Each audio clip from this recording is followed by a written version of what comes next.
बच्चों IIT JEE 1999 का question देखते हैं। तो ये क्वेश्चन है हमारे पास x³ plus 3x plus 2 upon X square plus 1 का स्क्वायर इंटू एक्स प्लस 1 का इंटीग्रेशन हमें करना है।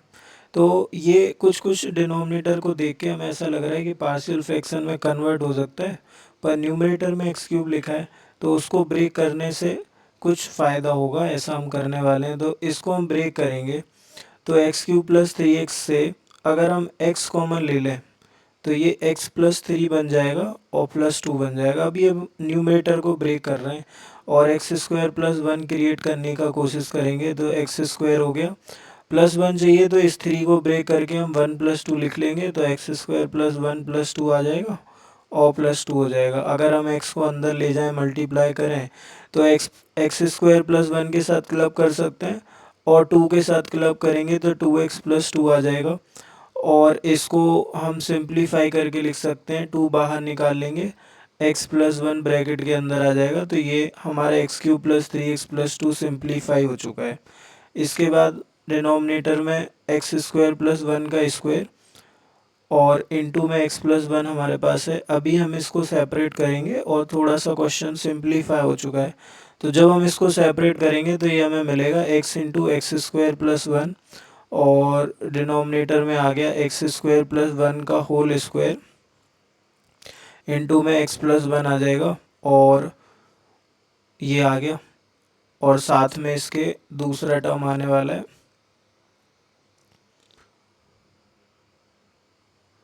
तो ये हो गया और साथ में जो आने वाला है उसको मैं डायरेक्टली लिख देता हूँ। एक्स प्लस 1 इसमें से हट जाएगा तो ये बचा 2 और 1 अपॉन एक्स स्क्वायर प्लस 1 का होल स्क्वायर। अगर सिर्फ एक्स स्क्वायर प्लस 1 होता तो हम इसका इंटीग्रेशन tan इनवर्स x लिख सकते थे। तो ये इस तरह का क्वेश्चन, ना तो ये कोई फॉर्मेट होता है, तो ये मैक्सिमम टाइम लोग ट्रिग्नोमेट्री के थ्रू जाते हैं।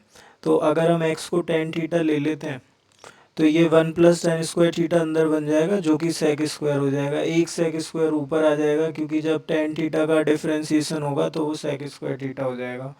तो वो sec स्क्वायर थीटा एलिमिनेट हो जाएगा। तो हम इस तरह से जाने वाले हैं। तो पहले हम इसको देखते हैं। तो इधर से एक्स स्क्वायर प्लस 1 एक कैंसिल आउट हो जाएगा, जो बचेगा वो मैं लिख देता हूँ। और इसको अभी हम थोड़ी देर के लिए I1 बोल रहे हैं, इसको हम बाद में करेंगे, पहले इसको कर लेते हैं। तो अगर हमने इसको किया तो ये तो पार्शियल फ्रैक्शन सीधा दिख रहा है, x upon X square plus 1 into x plus 1 हमारे पास आ गया। अगर हम इसे पार्शियल फ्रैक्शन से करने जाएं तो हमें ये पता है अगर नीचे क्वाड्रेटिक है तो ऊपर लीनियर लिखना होता है। क्वाड्रेटिक भी ऐसी जिसके फैक्टर हम कर ना सकते हो तभी हम ऊपर लीनियर लिख रहे होते हैं, अदरवाइज 0 डिग्री का फैक्टर लिखते हैं। तो A X plus B upon X square plus 1 आ गया, है ना। और प्लस में 1 upon C upon X plus 1 आ गया। इस तरह से हम लिखेंगे। और अभी हमें इसको सिंप्लीफाई करना है तो हम एलसीएम वगैरह ले सकते हैं।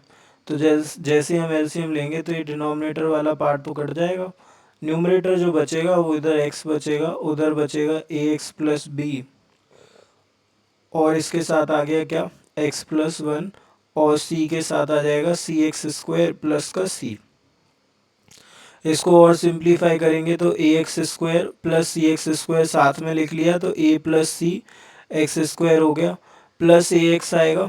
अगर इसका मल्टीप्लाई करेंगे इसका करेंगे तो बी एक्स आएगा, एक्स को कॉमन ले लिया a प्लस बी आ जाएगा और फिर लास्ट में b मिलेगा तो b और c साथ में लिख लिया, प्लस में ये आ गया। अभी यहाँ पे सिर्फ x है हमारे पास, एक्स स्क्वायर LHS में नहीं है, कांस्टेंट भी LHS में नहीं है। तो जब कंपैरिजन होगा तो a प्लस सी 0 के इक्वल आ जाएगा, a प्लस बी 1 के इक्वल आएगा क्योंकि इधर x है, x का कोफिशिएंट इधर 1 है, इधर a प्लस बी है। तो a प्लस बी हमारा 1 के इक्वल आ जाएगा और अगर b प्लस सी की बात करें तो वो भी 0 हो जाएगा। तो इधर से मैं बोल सकता हूँ कि जो b है वो माइनस सी के इक्वल है और a जो है वो भी माइनस सी के इक्वल है। इसका मतलब a और b बराबर है। तो यहाँ से हमें रिलेशन मिलता है a equal to B equal to minus C, ये रिलेशन हमारे पास आ गया है। तो जब हम ये रिलेशन निकाल सकते हैं तो यहाँ पे लिख सकते हैं। और एक और रिलेशन है हमारे पास a plus B equal to 1। तो हमें पता है a और b बराबर है तो इसमें हम 2 भी लिख सकते हैं इक्वल टू 1। तो b की वैल्यू कितनी 1/2, b अगर 1/2 तो a भी 1/2 और c जो है वो -1/2।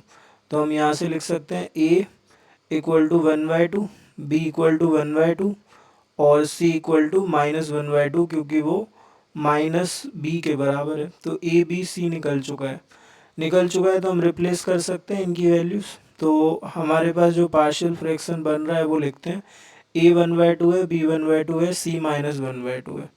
तो हमने लिख लिया a 1/2 है और b भी 1/2 है, और नीचे आ गया x² + 1, इसका इंटीग्रेशन होगा dx, और c -1/2 है, -1/2 को बाहर निकाल के 1/x + 1 आ गया हमारे पास dx। और एक और इंटीग्रेशन हमारे पास था 2 के साथ, 2 1/x² + 1 का होल स्क्वायर, ये आ गया इंटू dx। अभी यहाँ पे क्या है, इसको करने के लिए हम x equal to tan theta लेने वाले हैं।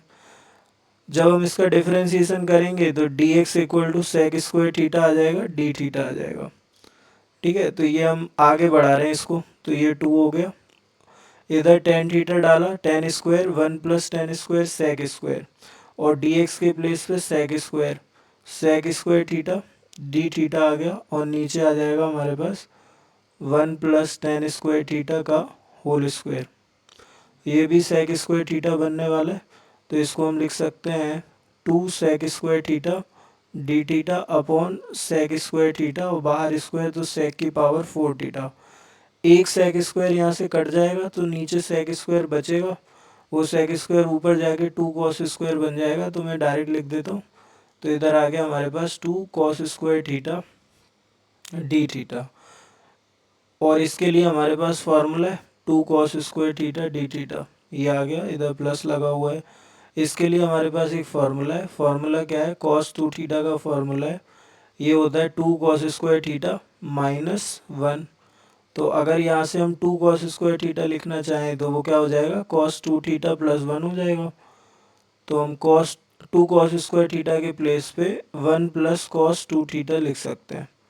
ठीक है, ये आ गया डी थीटा। अभी इसका इंटीग्रेशन करते हैं, तो 1 का इंटीग्रेशन x होता है और cos थीटा का sin थीटा होता है, बट अगर ये थीटा के साथ मल्टीप्लाई में 2 है तो ये डिवाइड में आ जाता है, और डिवाइड में होता है तो मल्टीप्लाई में आ जाता है। ये बात कैसे समझ सकते हैं आप लोग, आपको 2 थीटा को एक नया वेरिएबल लेना पड़ेगा, तो डी थीटा इक्वल टू ये इसका डिफरेंशिएशन 1, तो यहाँ 2 बचेगा, इधर डी टी आ जाएगा, डी टी बाई 2 आ जाएगा। तो डी थीटा की जगह आप 1/2 डी टी लिखोगे, इधर कॉस टी लिखोगे, कॉस टी का इंटीग्रेशन साइन टी होता है, टी के प्लेस पे अगेन 2 थीटा आएगा, तो 1/2 आगे आ जाता है।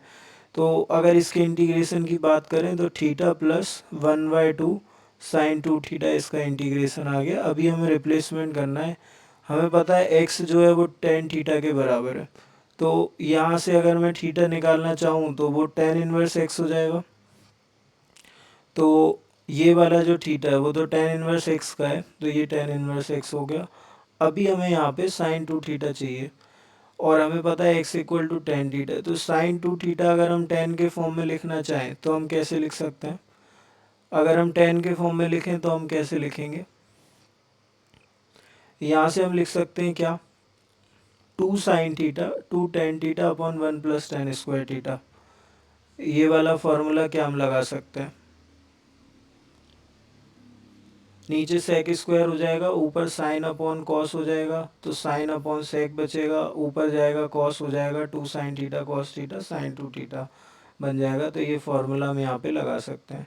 अगर हम ये फार्मूला लगाने जाएँ तो tan थीटा की जगह x लिख देंगे, तो ये जो sin 2 थीटा है ये हमें कैसे बनते हुए नज़र आएगा, ये sin 2 थीटा हमें ऐसे दिखेगा 2x अपॉन 1 + x²।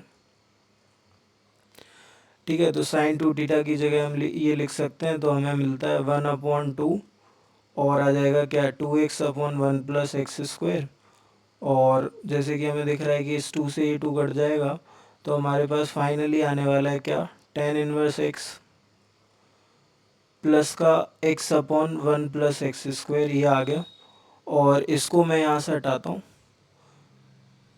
तो जो रिमेनिंग पार्ट है उसका इंटीग्रेशन अब हम कर रहे हैं। तो 1/x + 1 का 1/x का इंटीग्रेशन हमें पता है tan इनवर्स x होता है, तो -1/x का इंटीग्रेशन log x होता है, तो -1/2 log x + 1 आ जाएगा इधर, तो ये कंप्लीट हो गया। अब बचा ये वाला पार्ट, तो 1/2 बाहर निकालते ही साथ हमें दिखेगा x plus 1 upon X square plus 1 D x. ठीक है, इसको जब हम सेपरेट करेंगे तो 1/2 एक आ गया x upon X square plus 1 D x, और दूसरा आ गया 1/2 1 अपॉन एक्स स्क्वायर प्लस 1।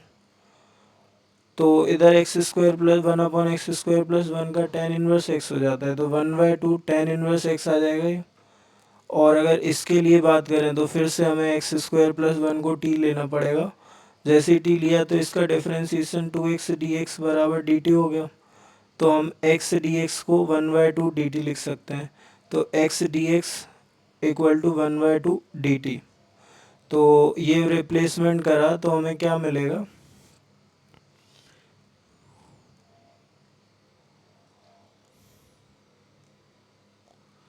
जब हम ये वाला रिप्लेसमेंट करते हैं तो हम क्या लिख सकते हैं, 1/2 dt लिख सकते हैं। एक्स डी एक्स के प्लेस पे 1/2 dt आ जाएगा, तो इधर 1/4 आ जाएगा क्योंकि एक 1/2 पहले से है, और dt आ गया, और इधर नीचे t आ जाएगा। तो 1/t का फिर से log t, और t की जगह एक्स स्क्वायर प्लस 1, तो log एक्स स्क्वायर प्लस 1 आ गया।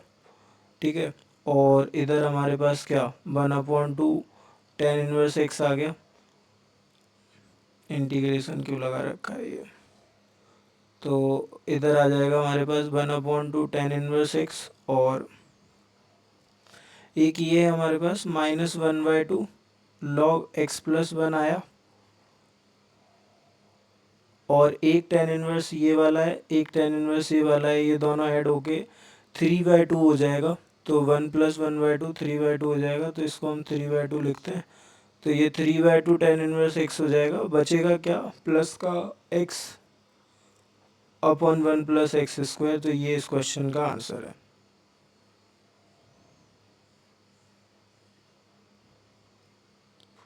Plus c। तो ये इस क्वेश्चन का आंसर बनेगा।